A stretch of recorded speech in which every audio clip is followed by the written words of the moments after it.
Movie की starting साल 2802 से होती है और हमें 2 एस्ट्रोनॉट अपने स्पेसशिप में नजर आते हैं जो किसी एंटेरिस नाम के ग्रह पर जा रहे होते हैं, क्योंकि इन्हें पता चला है कि वहाँ पर इंसान रहते हैं। और हमें ये भी बताया जाता है कि हमारी पृथ्वी पर एक वायरस की वजह से महिलाओं की प्रजाति खत्म हो चुकी है, और इसीलिए जब इन दोनों एस्ट्रोनॉट को पता चला कि एंटेरिस ग्रह पर भी इंसानों की प्रजाति है, तो इन्होंने फैसला किया कि वो दोनों एंटेरिस जाकर वहाँ से कुछ लड़कियों को ढूंढकर पृथ्वी पर लेकर आएंगे ताकि पृथ्वी पर महिलाओं की प्रजाति फिर से आ सके। और फिर जब स्पेसशिप एंटेरिस ग्रह पर लैंड करने वाला होता है, तभी अचानक ही उसमें आग लग जाती है। ये देखकर एडम और जैक स्पेसशिप को संभालने की पूरी कोशिश करते हैं, लेकिन स्पेसशिप ग्रह की सतह पर गिरकर क्रैश हो जाता है। हालांकि इस एक्सीडेंट में एडम को ज्यादा चोट नहीं आती है, लेकिन जैक के हाथ पर थोड़ी चोट लग जाती है, जिससे उसका बहुत सारा खून बह जाता है। इसके बाद हम एंटेरिस ग्रह को देखते हैं जो पूरी तरह बंजर और वीरान होता है, जहां इन्हें दूर दूर तक ना कोई आदमी और ना ही कोई खाने पीने का साधन नजर आता है, जिससे इन्हें लगता है कि इस ग्रह पर इंसानों का होना एक अफवाह है। लेकिन जब एडम जैक की चोट का इलाज कर रहा होता है, तभी अचानक इन्हें एक कुत्ते के भौंकने की आवाज आती है। तो एडम आवाज का पीछा करते हुए आगे जाता है। तभी एक जगह एडम को एक छोटा बच्चा एक कुत्ते के साथ नजर आता है।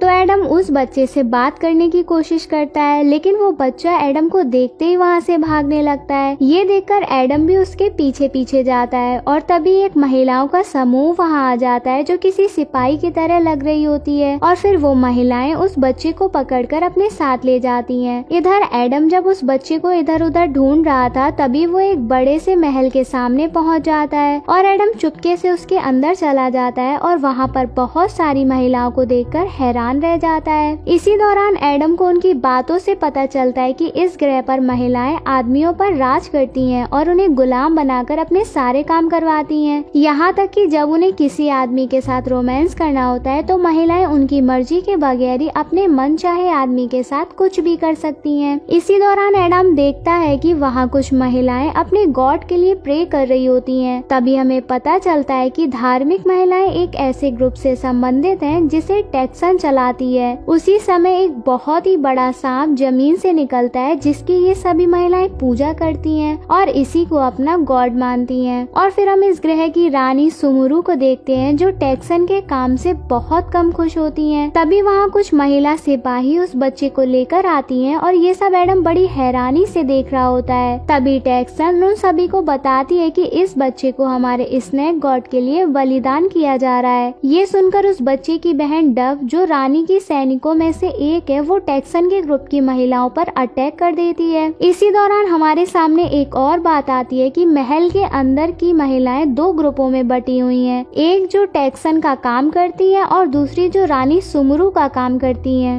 वहीं डव टेक्सन के सिपाहियों के साथ लड़ी रही होती है कि तभी स्नेक गॉड टेक्सन के ग्रुप की एक महिला सिपाही को निगल लेता है। ये देखकर टेक्सन काफी गुस्से में आ जाती है और अपने सिपाहियों से डब को पकड़ने के लिए बोलती है, लेकिन रानी उसे ऐसा करने से रोक देती है, जिससे रानी और टेक्सन में बहस हो जाती है। इसी बीच एडम, जो एक कोने में छुपकर इनकी सारी बातें सुन रहा था, तभी उसके फोन पर जैक की कॉल आ जाती है, जिसकी आवाज वहाँ मौजूद सभी महिलाएं सुन लेती हैं। ये देखकर टेक्सन अपने सैनिकों से एडम को पकड़ने के लिए बोलती है और एडम उन पर अपनी गन चलाकर भागने लगता है। इसी भागा दौड़ी में वो छोटा बच्चा भी वहाँ से भाग निकलता है, और फिर कुछ देर बाद हम एडम और उस बच्चे को एक साथ देखते हैं, जिसे बचाने के लिए एडम अपने स्पेसशिप पर ले जाता है। लेकिन तभी टेक्सन के महिला सिपाही एडम पर अटैक कर देते हैं, जिसमें वो बच्चा तो बच जाता है, लेकिन एक सिपाही एडम के पैर में तीर मार देती है। लेकिन फिर भी एडम बड़ी मुश्किल से स्पेसशिप के अंदर आ जाता है, पर तीर में जहर लगे होने की वजह से एडम की हालत खराब होने लगती है। वहीं स्पेसशिप के बाहर रानी अपने सिपाहियों के साथ आ जाती है, जो टेक्सन के सिपाहियों को वहां से जाने के लिए बोलती है, और फिर स्पेसशिप के अंदर जाती है, जहां एडम बहुत ही बुरी तरह से जख्मी पड़ा हुआ था। तभी रानी अपने बालों से कुछ निकालती है और एडम की बॉडी में लगा देती है, जिससे एडम की जान बच जाती है। फिर अगले सीन में हम एडम को रानी के महल में देखते हैं, जहां जैक भी होता है, और जब एडम को होश आता है, तब जैक उसे बताता है कि उसे रिसर्च से पता चला है कि ये ग्रह अगले 2 महीने में ही खत्म हो जाएगा, क्योंकि यहाँ पल पल भूकंप के झटके आते हैं, जिससे ये ग्रह धीरे धीरे धीरे खत्म हो जाएगा। ये दोनों बात ही कर रहे होते हैं कि तभी वहाँ फिर से भूकंप आ जाता है। इसके बाद रानी के सैनिक एडम को रानी के कमरे में ले जाते हैं, जहाँ एडम रानी को सारी सच्चाई बताने की कोशिश करता है। यहाँ एडम रानी को बताता है कि वो पृथ्वी से आया है। इसके साथ ही एडम रानी को ये भी बताता है कि एंटेरिस के लोग भी पृथ्वी के ही वंशज हैं। दरअसल आज से सैकड़ों साल पहले एक एस्ट्रोनॉट लोगों का दल इस ग्रह पर लाइफ की खोज करने के लिए आया है, जिन्होंने पहले 100 सालों तक पृथ्वी पर संपर्क बनाकर रखा, लेकिन बाद में कुछ तकनीकी खराबी की वजह से उनका पृथ्वी से संपर्क टूट गया और इस वजह से ही वो सारे एस्ट्रोनॉट लोग इसी ग्रह पर फंस कर रह गए। अब एडम की सारी बातें सुनने के बाद रानी भी हैरान हो जाती हैं और एडम की बातों पर इसलिए यकीन करती हैं क्योंकि उसके पूर्वजों ने भी पहले पृथ्वी के बारे में बताया था। और फिर रानी एडम को अपने ग्रह के बारे में बताती है कि यहाँ लगातार भूकंप आने की वजह से ये ग्रह पूरी तरह बर्बाद हो गया। तभी अचानक टेक्सन का एक ग्रुप पावर में आया, जिसने ग्रह पर रहने वाले लोगों को स्नेक गॉड के प्रति आकर्षित किया। वहीं टेक्सन एक शाही परिवार से आती है जो मेरी तरह ही रानी बनना चाहती है, लेकिन ग्रह के लोगों ने उसे अपनी रानी स्वीकार नहीं किया और इसी वजह से टेक्सन अपने ग्रुप को बड़ा कर रही है ताकि एक दिन वो रानी को मारकर उसकी जगह राज कर सके। इसके बाद रानी एडम को बताती है कि बहुत सालों पहले आदमियों ने यहाँ प्रकाश की बहुत फ्लैश देखी, जिसमें बहुत से आदमी मारे गए थे और उसी दिन से महिलाओं ने आदमियों को अपना गुलाम बना लिया। इसके बाद रानी एडम को अपनी खदान में ले जाती है, जहाँ बहुत से आदमी गुलामों की तरह खुदाई का काम कर रहे होते हैं। यहाँ रानी एडम को बताती है कि हम आदमियों का इस्तेमाल अपना काम करवाने के लिए या फिर स्नेक गॉड को बलि चढ़ाने के लिए करते हैं। इसी दौरान जब एडम रानी को ये समझाने की कोशिश करता है कि ये ग्रह अगले 2 महीने में खत्म होने वाला है, तो रानी उसकी बातों पर यकीन करने की बजाय उसे पीटने लगती है और उसे अपने सैनिकों से काल कोठरी में डालने के लिए कहती है। इसके बाद जब रानी के सैनिक एडम को कैद करने के लिए ले जा रहे होते हैं, तभी टेक्सन के ग्रुप के लोग उन पर अटैक कर देते हैं, जो रानी के ग्रुप की सारी महिला सैनिकों को मार देती है और एडम को पकड़कर अपने साथ ले जाती है। वहीं हम देखते हैं कि इस लड़ाई के बीच उस छोटे बच्चे की बहन डब बहुत बुरी तरह जख्मी हो जाती है और फिर अपने छोटे भाई के सामने ही दम तोड़ देती है। दूसरी तरफ टेक्सन के सैनिक एडम को टेक्सन के पास ले जाते हैं, जहां टेक्सन एडम को अपने ग्रुप में शामिल होने के लिए बोलती है और जब एडम इस काम के लिए मना करता है तो टेक्सन उसके साथ फ्लर्ट करने की कोशिश करती है, लेकिन एडम फिर भी उसे मना कर देता है। इससे टेक्सन काफी गुस्से में आ जाती है और एडम पर अटैक कर देती है। पर इससे पहले कि टेक्सन एडम को कोई चोट पहुंचा पाती, तभी रानी जैक के साथ वहां आ जाती है और एडम को टेक्सन से बचा लेती है। यहाँ टेक्सन जब रानी से लड़ने की कोशिश करती है तो रानी उसे एक ही मुक्के में बेहोश कर देती है। इसके बाद रानी जैक और एडम को वहाँ से बाहर लेकर जाती है। इसी दौरान जैक एडम को बताता है कि उसके पास पहले की तुलना में बहुत कम समय बचा है। यहाँ रानी भी इन दोनों के बीच की बात सुन लेती है। तभी रानी एडम को एक वर्ल्ड जोन नाम की जगह के बारे में बताती है और ये वही जगह है जहाँ हजारों साल पृथ्वी से आया हुआ स्पेसशिप उतरा था। ये सुनकर एडम और जैक खुश हो जाते हैं क्योंकि उन्होंने किसी तरह से उस जगह पर पहुंचकर अपने जहाज को स्टार्ट कर लिया तो वो वापस पृथ्वी पर जा सकते हैं। यहाँ रानी भी उनकी मदद के लिए तैयार हो जाती है। इसके बाद रानी एडम और जैक के साथ वर्ल्ड जोन की तरफ जाती है, जहाँ से वो उनके साथ पृथ्वी पर जा सकती है। इस दौरान रास्ते में टेक्सन के सिपाही रोकने के लिए आते हैं, पर ये जैसे तैसे करके उन्हें चकमा देकर आगे बढ़ते रहते हैं। इसी दौरान रानी एडम के कहने पर कैद किए हुए सारे गुलाम आदमियों को छोड़ देती है और फिर महल से बाहर निकलकर एडम और जैक रानी के साथ पैदल ही वर्ल्ड जोन की तरफ जाते हैं। तभी रास्ते में एडम रानी को पृथ्वी पर चलने के लिए मनाने की कोशिश करता है, लेकिन रानी साफ मना कर देती है। यहाँ रानी एडम से कहती है कि वो अपने लोगों को यहाँ मरता हुआ छोड़कर नहीं जा सकती है। तभी रास्ते में एक जगह पर जैक को एक आदमी का कंकाल दिखाई देता है और जब जैक अपनी डिवाइस की मदद से उसकी जांच करता है तो उसे मालूम होता है कि इस आदमी की मौत पिछले 1000 साल पहले हुई थी। और यहाँ जैक ये भी बताता है कि करीब 1000 साल से पहले यहाँ बहुत ही बड़ा विस्फोट हुआ था, जिसकी वजह से बहुत से आदमियों की मौत हो गई थी। ये सुनकर रानी समझ जाती है कि ये वही रोशनी की चमक थी जो सदियों पहले उनके पूर्वजों ने देखी थी। इसका मतलब कि वो सब एक झूठ था। जो कुछ भी उनके धर्म में कहा गया था कि मर्द प्रजाति बहुत ही खतरनाक है। अब सारी सच्चाई जानने के बाद रानी अंदर से बहुत दुखी होती है, लेकिन एडम उसे आगे बढ़ने के लिए कहता है क्योंकि अब उनके पास ज्यादा समय नहीं बचा था। अगले सीन में ये सभी लोग वर्ल्ड जोन के पास पहुंच जाते हैं, जो कि एक बहुत ही बड़ा